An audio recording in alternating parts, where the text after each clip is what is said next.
আসসালামু আলাইকুম, welcome to রুবিস home recipes. আজ আমাদের মেনুতে আছে সবার ফেভারিট টেস্টি গাজরের হালুয়া।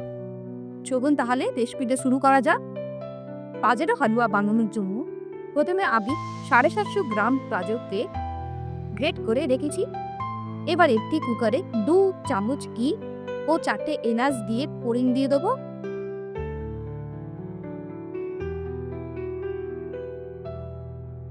এরপর এতে গ্রেট করা গাজরগুলি দিয়ে ভালো করে ঘিয়ের সাথে 2 মিনিটের জন্য আমি ভালো করে মাখিয়ে নিই।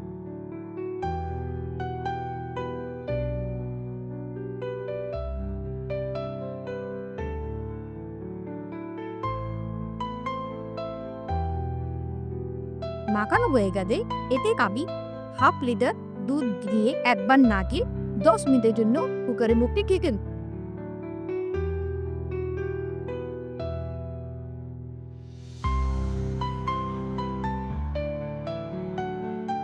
10 মিনিটের পর ঢাকনা খুলে গাজরটিকে একটি কড়াইয়ে ঢেলে দিয়ে ভালো করে কষে নিই, যাতে জলটি আমার শুকিয়ে যায়।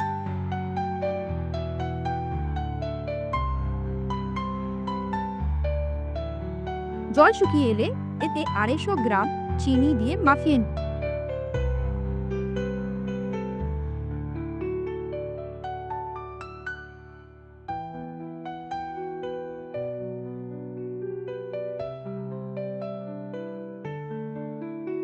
মাখানো হলে এতে দেবো কুচি করে কেটে রাখা কাজু বাদাম, 50 গ্রাম দুধ। গুঁড়ো দুধটি বেঁচে থাকা জলকে শুকাতে সাহায্য করে।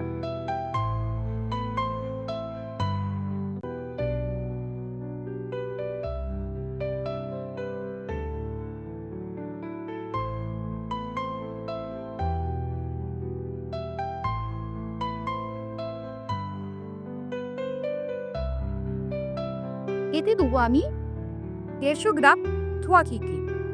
আরও কিছুক্ষণ চালিয়ে নেব।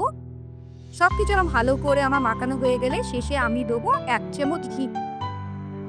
বন্ধুরা, আমাদের গাজর হালুয়া রেডি। রেসিপিটা ভালো লাগলে লাইক করবে। এরকম অনেক আরও রেসিপি দেখার জন্য আমার চ্যানেলটি সাবস্ক্রাইব করবে। ইনশাল্লাহ দেখা হবে নেক্সট ভিডিওতে। আল্লাহ হাফিজ।